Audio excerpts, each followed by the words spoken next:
नमस्ते दोस्तों, स्वागत है आपका एवो क्राफ्ट चैनल पर। अगर आप मेटा ट्रेडर के लिए अपना खुद का ट्रेडिंग बॉट बनाना चाहते हैं, तो आप बिल्कुल सही जगह पर हैं। आज हम सीखेंगे कि हम क्यूएल 5 में कोडिंग कैसे शुरू करें और अपना पहला एक्सपर्ट एडवाइज़र कैसे बनाएं। तो चलिए शुरू करते हैं। शुरू करने से पहले जो सबसे इम्पोर्टेंट चीज़ है MT5 का होना। अगर आपके पास MT5 नहीं है, तो सिंपली गूगल पे टाइप करिए MT5 डाउनलोड, MT5 डाउनलोड और यहाँ से आप डाउनलोड कर सकते हैं।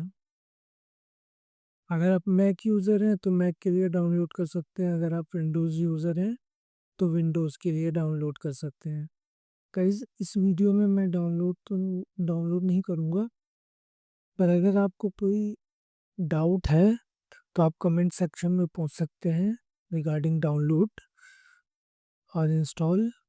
और या तो फिर आप यूट्यूब पे सर्च कर सकते हैं, बहुत सारी वीडियोज़ आपको मिल जाएंगी कैसे आप डाउनलोड करें और इसको इंस्टॉल करें। तो अब हम आ जाते हैं MT5 पे।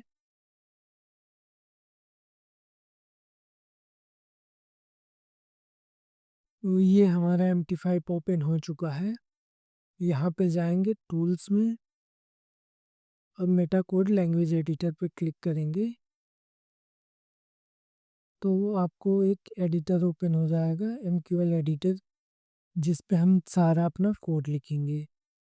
तो यहाँ पे जाएंगे एक्सपर्ट पे, एक्सपर्ट फोल्डर के अंदर मैंने एक फ़ोल्डर बना रखा है ऑलरेडी। आप चाहें तो आप भी एक फ़ोल्डर बना सकते हैं। मैं इस फ़ोल्डर के अंदर एक नई फाइल क्रिएट करूँगा। तो गाइस, यहाँ पर हमारे पास ये बहुत सारे ऑप्शन हैं। इसमें से हम एक्सपर्ट एडवाइज़र टेम्पलेट पे क्लिक करेंगे। एक और ऑप्शन है एक्सपर्ट एडवाइज़र का जनरेटर। इसमें दोनों में क्या फ़र्क है? इसमें बेसिकली जो जनरेटर है इसमें हम कोड नहीं करते हैं। इसमें हम बेयर मिनिमम कमांड दे करके एक्सपर्ट एडवाइज़र जनरेट करते हैं। तो आज हम देखेंगे कोडिंग वाला तरीका, जो कि सबसे अच्छा तरीका माना जाता है, जिसको आप अच्छे से कस्टमाइज़ कर सकते हैं। तो हम इसी पे क्लिक करेंगे, नेक्स्ट, और यहाँ पर हम अपनी फ़ाइल का नाम डाल देंगे। मैं एल्गो क्राफ्ट डाल रहा हूँ, एल्गो क्राफ्ट। नेक्स्ट पे क्लिक करेंगे, नेक्स्ट पे क्लिक करेंगे और फिनिश कर देंगे। तो ये हमारे पास एक फ़ाइल ओपन हो गई है, जिसमें हमें 3 इवेंट हैंडलर फंक्शन मिले हैं। हम अभी इसके बारे में बात करेंगे। सबसे पहले ये कमेंट के बारे में बात करते हैं, कमेंट क्या होता है। तो ये जो ऊपर आपको दिख रहा है, ये ये पूरा ये कमेंट है, ये कमेंट है, ये कमेंट है, ये कमेंट है, ये कमेंट है। तो आप इसको स्किप भी कर सकते हैं। इसका कोई प्रोग्राम में, मतलब आपके लॉजिक में कोई रोल नहीं होता है, पर हम इसको इसलिए यूज़ करते हैं। मान लीजिए अभी ये तो छोटा सा कोड है, जब हमारे पास 1000 लाइन ऑफ कोड होगा तो उसको हम मैनेज करना बहुत थोड़ा सा ट्रिकी हो जाता है, मुश्किल हो जाता है उसको मैनेज करना। तो इसलिए हम छोटे छोटे नोट्स डाल देते हैं कमेंट के फॉर्म में, कि जब हम 1 महीने 2 महीने बाद उसमें अपडेट करना हो हमें कुछ, तो इन कमेंट के ज़रिए हमें पता चल जाता है कि हाँ, इसमें हमने ये किया था, बस। और फिर नीचे आ जाते हैं, तो हमारे पास ये 3 लाइनें प्रॉपर्टी करके। तो इसका यूज़ ब्रांडिंग पर्पस के लिए होता है, ठीक है गाइस। जैसे ये लिखा हुआ है मेटा कोड, ठीक है। हम अभी यहाँ पर जाते हैं MT5 पे और इसको चार्ट पे अप्लाई करते हैं। तो ये आप देख सकते हैं नीचे लिखा हुआ है, ये वर्जन हो गया और ये हो गया कॉपीराइट 2025 मेटा कोड लिमिटेड। ये कहाँ से आया है? ये यहीं से आया हुआ है। अगर मैं इसको चेंज कर देता हूँ, हेल्गो क्राफ्ट कर देता हूँ चेंज करके, हेल्गो क्राफ्ट MK5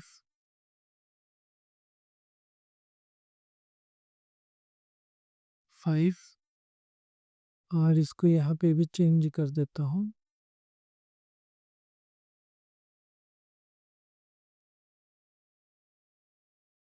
ठीक है, अब इसको हम कंपाइल करेंगे और यहाँ पर जाएंगे तो इस पे हम दोबारा से क्लिक करेंगे तो 1 मिनट, ये अपडेट नहीं हुआ, जैसे कंपाइल करते हैं।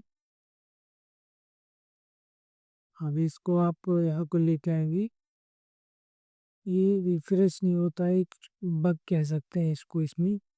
तो यहाँ पे क्लिक करेंगे हम और रिफ्रेश पे क्लिक करेंगे तो अब ये रिफ्रेश हो जाना चाहिए, अभी भी रिफ्रेश नहीं हुआ।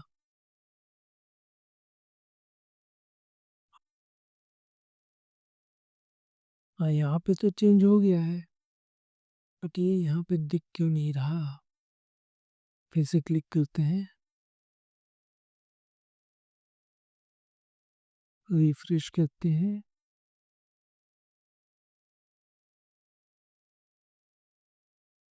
ये इसको क्लोज करके फिर से ओपन करते हैं।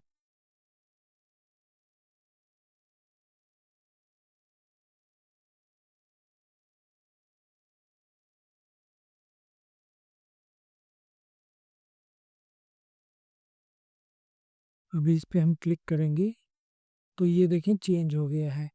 ये बेसिकली क्या होता है, अपडेट नहीं होता है कभी कभी, तो उसको हमें क्लोज करके फिर से ओपन करेंगे या रिफ्रेश करने पे हो जाता है, बट कभी कभी नहीं होता है तो हम ऐसे कर सकते हैं। ठीक है गाइस, तो अभी हम यहाँ पे जाएंगे और सपोज इसको हमने डिलीट कर दिया। ठीक है, कंपाइल करेंगे, आप यहाँ पर जाएंगे, एक बार रिफ्रेश कर लेते हैं इसको। ये देखिए यहाँ पर ये अपडेट हो चुका है, ये यहाँ पर वो जा चुका है।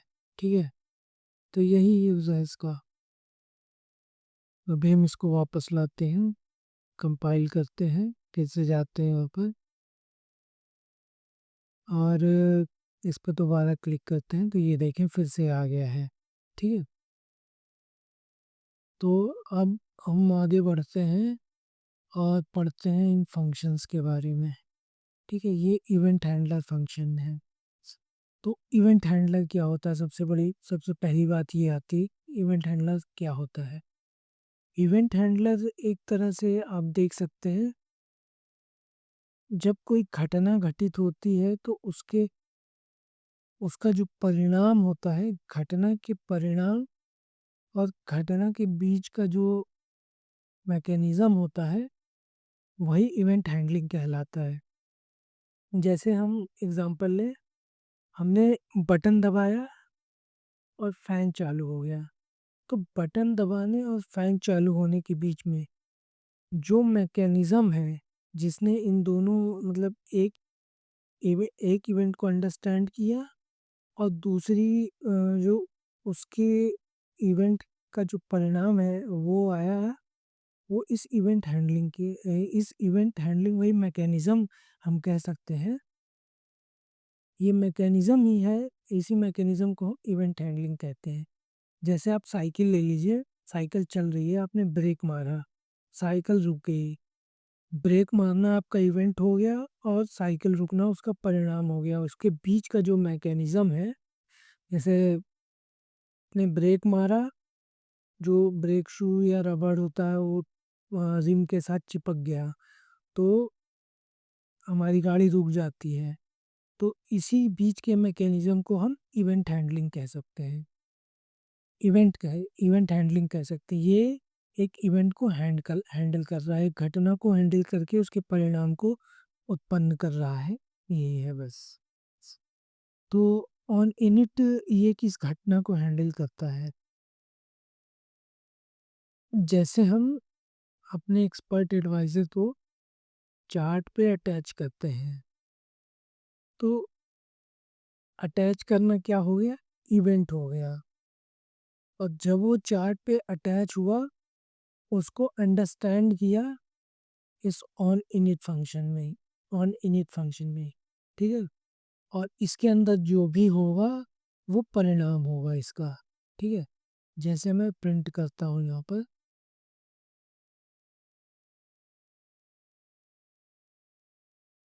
मैं यहाँ पर प्रिंट करता हूँ ऑन इनिट हैंडल्ड,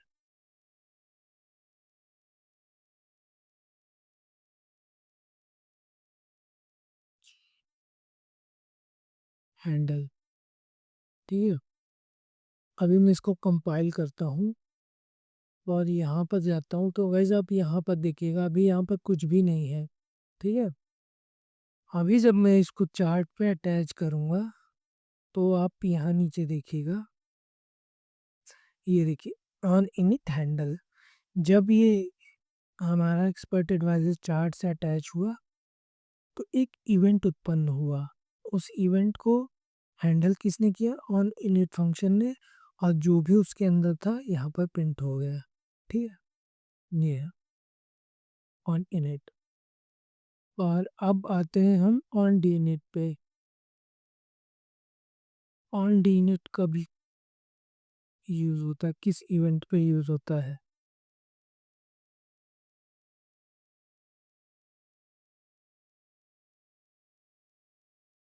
तो अभी हम यहाँ पे डाल देते हैं on D init, on D, on D init compile करते हैं।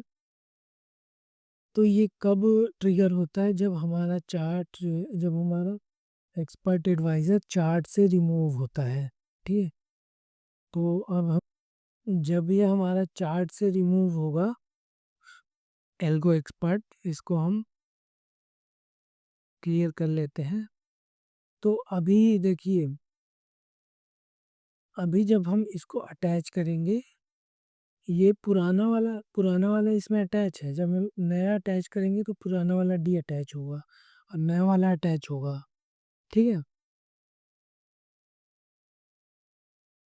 तो आप ये देखिए, पुराना वाला जब डी अटैच हुआ है तो ये ऑन डी इनिट कॉल हो गया, ऑन डी इनिट इवेंट ने इसको हैंडल कर लिया और ये वो ऑन डी इनिट यहाँ पे प्रिंट हो गया।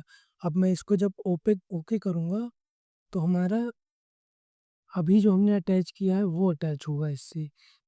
तो आप देख सकते हैं ये ऑन इनिट हैंडल, ये हमारा फंक्शन कॉल हो गया। अगर हम टाइम फ्रेम भी चेंज करते हैं तब भी हमारा चार्ट से जो है ना, हमारा एक्सपर्ट एडवाइज़र डी अटैच होता है, फिर नए टाइम फ्रेम पे अटैच होता है। तो इसको हम क्लियर कर लेते हैं।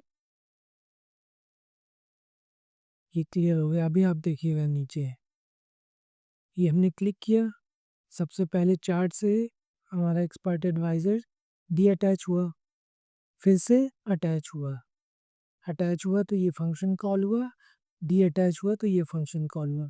फिर से आप देखिएगा जब हम टाइम फ्रेम चेंज करेंगे तो ये देखिए, ये ऐसे ही चलता रहता है। और ये जब एक ही बार कॉल होता है, जब हमारा मतलब ऑन इनिट कब कॉल होता है, जब हमारा पहली बार हमारा जो है एक्सपर्ट एडवाइज़र अटैच होता है चार्ट से। और टाइम फ्रेम चेंज होने पर भी ये डी, जब डी अटैच होता है तब हमारा on D init function call होता है, या हम इसको डिलीट करते हैं चार्ट से तब ये फंक्शन हमारा कॉल होता है। बस सिंपल इतना ही है। अब आ जाते हैं ऑनटिक फंक्शन पे। ऑनटिक फंक्शन किस इवेंट को हैंडल करता है, ये एवरी टिक पे कॉल होता है। एवरी, जब कोई टिक नया, जब कोई नया टिक मार्केट में आता है तो ये फंक्शन कॉल होता है। अब सवाल आता है कि टिक क्या होता है। टिक हमारा क्या होता है, एवरी प्राइस के मूवमेंट को ही हम टिक कहते हैं, ठीक है। जब जब प्राइस में मूवमेंट होगा, एक नया ये फंक्शन कॉल होगा। सिंपली आप इतना समझो, ठीक है। तो हम प्रिंट करते हैं यहाँ पर ऑन टिक।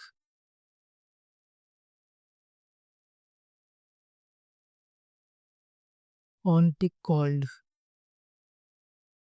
ठीक है, हम इसको कंपाइल करेंगे।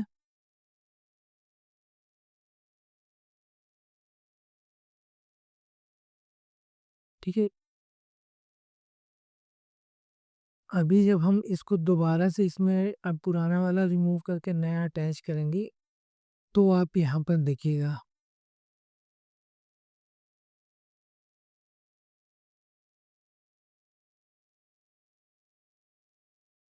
ओके, तो आज संडे है गाइस, तो गोल्ड बंद है इसलिए ऑन टिक फंक्शन कॉल नहीं हो रहा है। हम बिटकॉइन को देख लेते हैं, बिटकॉइन में मूवमेंट होगा।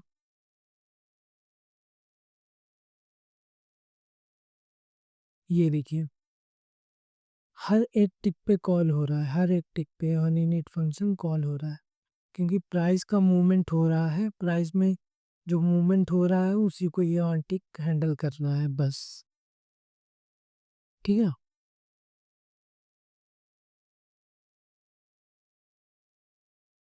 तो गाइज आज के लिए इतना ही।